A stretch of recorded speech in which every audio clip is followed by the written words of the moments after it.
प्यारे बच्चों, अब मैं एक नेक्स्ट वीडियो जो कि आज का हमारा इसमें बनाने का प्रयास कर रहा हूँ, जिसका टॉपिक है हमारा विलयनों के अणुसंख्या गुणधर्म। विलयनों के अणुसंख्या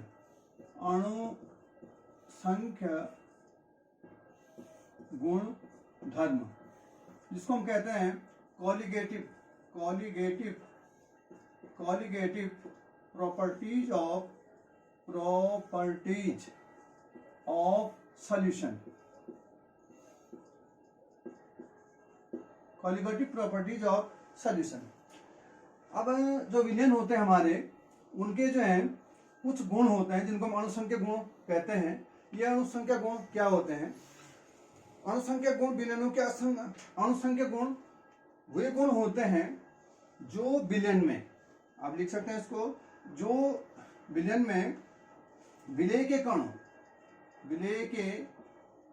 कणों माने एवं विलयन में उपस्थित कणों के अनुपात पर निर्भर करते हैं। ऐसे गुणों को हम कहते हैं अणुसंख्या गुण। माने इसकी परिभाषा होगी ऐसे गुण जो विलेय के कणों और विलयन में उपस्थित सभी कणों, जितने भी कण हैं, उनके अनुपात पर निर्भर करते हैं। या दूसरे शब्दों में ये कह सकते हैं हम कि ऐसे गुण वे जो विलयनों में उपस्थित कणों की संख्या पर निर्भर करते हैं। फाइनली जो है, इसको और शब्दों में कहें शॉर्ट में, तो जो विलयन में उपस्थित कणों की संख्या पर निर्भर करते हैं, उन गुणों को हम कहते हैं अणुसंख्या गुण कहते हैं। अब हमारे पास जो ये अणुसंख्या गुण कौन कौन से हो सकते हैं, वो अणुसंख्या गुण हमारे पास है। नंबर पहले हमारे पास विलायक का वाष्प दाब में अवनमन। विलायक का वाष्प दाब में अवनमन, ये हो गया। विलायक का वाष्प दाब में आपेक्षिक अवनमन। दूसरा जो है विलायक का क्वथनांक में उन्नयन।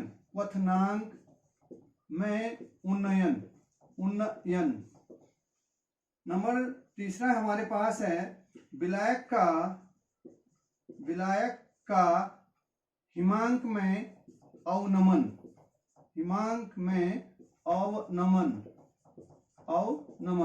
और चौथा हम ले लेते हैं परासरण दाब, ऑस्मोटिक प्रेशर। तो ये हमारे पास जो है, ये हमको इनकी स्टडी यहाँ पर करनी है, इन अणुसंख्या गुणों की। अर्थात ये सभी गुण जो है विलयन में उपस्थित कणों की संख्या पर निर्भर करते हैं।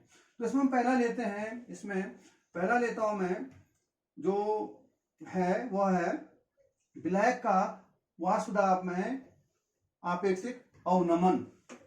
पहला ले रहा हूं मैं विलायक का,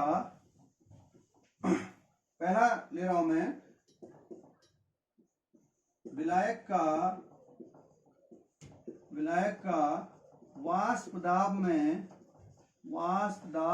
में अवनमन, जिसको हम इंग्लिश में कहते हैं relative lowering of vapour pressure of solvent. ये हम यहाँ पे देखेंगे। इसका क्या है, ये क्या चीज है, जो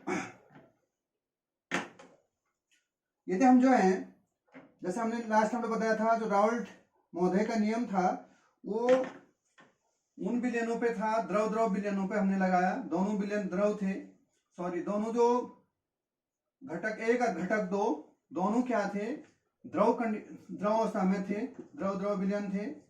और इनको जब हमने विलयन बनाया, दोनों को मिला दिया, मिक्स करके दोनों को मिला दिया, तो ये भी विलयन जो है द्रवीय विलयन था। विलयन की भौतिक अवस्था जो है टोटली जो है द्रव की थी।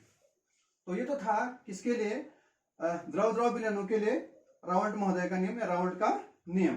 अब हम यहाँ पे देख रहे हैं कि सपोज के लिए माना, जो यहाँ पर मैंने आपको बताया था, जरूरी नहीं है कि जो विलयन है वो केवल ठोस द्रव से बनेगा। सब प्रकार की कंडीशन है, विलेय, द्रव, ठोस, द्रव और गैस हो सकता है, विलायक भी जो है ठोस, द्रव और गैस हो सकता है। तो ये बताया था। तो कल वाले केस में तो मैंने द्रव द्रव विलयनों के बारे में बताया था। अब हम ये कह रहे हैं, सपोज के लिए कल वाली कंडीशन में क्या था, जो दोनों द्रव थे और दोनों वोलेटाइल थे, दोनों वाष्पशील थे, दोनों क्या हो रहे थे, वाष्पित हो रहे थे। अब सपोज के लिए हम ऐसी कंडीशन लेते हैं कि सपोज के लिए पहला द्रव है और जो दूसरा घटक है माना वह अवाष्पशील है। अवाष्पशील माने वो दूसरा जो घटक है, पहला घटक वाष्पशील है माने उसमें वह वाष्पित होता है, वो द्रव कंडीशन में, कहने का मतलब द्रव तो है ही लेकिन वो वाष्पशील है, और दूसरा जो घटक है वह अवाष्पशील है। तो इस कंडीशन में क्या होगा कि जो हमारा विलयन बनेगा, इस कंडीशन में जो विलयन बनेगा उसमें क्या होगा, जो मिश्रण का जो संपूर्ण दाब होगा उसमें कल हमने बताया था, जो संपूर्ण दाब होगा वह दोनों घटकों के जो आंशिक दाबों के योग के बराबर था। लेकिन यहाँ पर अब क्या होगा कि एक ही घटक जो है, एक ही घटक वाष्पित होगा, दूसरा घटक जो है सपोज ए और बी है, तो ए के अणु वाष्पित हो रहे हैं, बी के अणु नहीं हो रहे हैं यहाँ पर वाष्पित। तो एक ही घटक के वाष्पित होने से क्या होगा, यहाँ पर वाष्प दाब होगा। तो एक ही घटक के होने से होगा यहाँ पर ये वाष्प दाब होगा, दूसरे घटक यहाँ पर वाष्पित नहीं है। तो इस कंडीशन में क्या होगा कि इसका जो वाष्प दाब है वह घट जाएगा, घटने की कंडीशन आ जाएगी यहाँ पे, क्योंकि एक अणु, एक तो वाष्पित हो ही नहीं रहा है और एक घटक वाष्पित नहीं हो पा रहा है। यही वही कंडीशन आ जाएगी कि जैसे हमने लास्ट टाइम पे बताया था कि जो इसमें क्या होगा कि जो सपोज के लिए दो प्रकार के अणु आ जाएंगे, इस प्रकार के अणु एक प्रकार ए और बी, तो इस प्रकार से ये बी के अणु आ जाएंगे, जिसका परिणाम क्या होगा, दो अणुओं के बीच जो है अन्योन्य क्रियाएं क्या हो जाएंगी, कमजोर पड़ जाएंगी, ए इंटरेक्शन वो कमजोर हो जाएंगे, जिसके परिणाम स्वरूप क्या होगा कि यहाँ पर वाष्पित कम होगा। कहने का मतलब है जो वाष्पन होगा यहाँ पर एक ही घटक के कारण है, जो वाष्पदाब होगा वह एक ही घटक के कारण होगा। तो यहाँ पर सपोज करें हम घटक जो एक है, वह घटक जो है माना उसका आंशिक दाब P1 है, तो राउट मॉडल के अनुसार क्या होना चाहिए, P1 प्रोपोर्शनल टू X1। माने जो घटक एक है उस घटक एक का जो वाष्प दाब है, क्योंकि अब यहाँ पे आंशिक भी नहीं कहेंगे हम, क्योंकि एक ही घटक क्या हो रहा है, वाष्पित हो रहा है, तो हम कहेंगे इस एक घटक का जो वाष्प दाब है उसके मोल अंश के समानुपाती होगा। या हम इसको ऐसे भी लिख सकते हैं, P1 is equal to P10X1। जहां पे बताया था P1 जो है यहाँ पर अब क्या हो गया, इस घटक का जो है वाष्प दाब हो गया। P10 क्या है, शुद्ध अवस्था में, जो शुद्ध अवस्था है, जब उसकी शुद्ध अवस्था है विलयन बनने से पहले की शुद्ध अवस्था में उसका वाष्प दाब है, और X1 ये इसका क्या है, मूल अंश है। तो ये हो गया। अब हम इसको हम कह सकते हैं आगे, हम इसको मैंने P1 बराबर लिख दिया। अब यहां पर मुझे क्या करना है, डेल्टा P निकालना है। कहने का मतलब जब वह विलयन बना और विलयन बनने से पहले, माने जैसे मैंने आपको बताया ए था, ये और ये विलयन है, तीन कंडीशन है, तो ये अवाष्पशील है। तो ये जो शुद्ध घटक है यहाँ पर जो द्रव है ये वाष्पशील है, माने ये वोलेटाइल है, तो वाष्पदाब इसके कारण हो रहा है, इस दूसरे घटक वाष्पदाब में भाग नहीं ले रहा है। और तो ये क्या होगा कि जो डेल्टा P होगा, माने इसका, क्योंकि जो वाष्पदाब हो रहा है इसके कारण हो रहा है, और विलयन में जो विलयन का वाष्पदाब वो कम हो जाएगा, कम है ये वाष्पदाब, विलयन का जो वाष्पदाब है वो क्या है, कम है, वो वाष्पदाब जो है इसका, जो विलयन का वाष्पदाब है वह कम है। तो कितना कम होगा उसको हम कहेंगे डेल्टा P, क्योंकि विलयन का वाष्पदाब कम होगा, जो यहाँ पे ये द्रव है इसका ज्यादा होगा, तो हम ये कह सकते हैं डेल्टा P बराबर P10 माइनस P1। कहने का मतलब हो गया जो विलयन का वाष्पदाब है वो कम है और शुद्ध विलायक का वाष्पदाब ज्यादा है। तो हम कहेंगे डेल्टा P बराबर जो है P10 माइनस P1। अब ये सपोज करिए हम इसको समीकरण नंबर 1 ले लेते हैं। अब समीकरण नंबर 1 से यहाँ पे मान रख देते हैं, तो हम गेट करेंगे delta P is equal to P10 minus P1 की वैल्यू रख देते हैं P10 x1। अब हम यहाँ पे लिखेंगे delta P is equal to, यहाँ पे P10 कॉमन हो जाएगा, now will get 1 minus P10 common हो गया तो 1 minus x1। Delta P is equal to 1 minus x1 को हमने आपको बताया था x1 प्लस x2 मोल प्रभाजों का योग है, मोल अंश का योग 1 होता है, तो 1 माइनस x1 को हम लिखेंगे 1 minus x1 can written as x2, हम इसको x2 लिख देंगे, तो ये वैल्यू आ जाएगी P10 इंटू x2।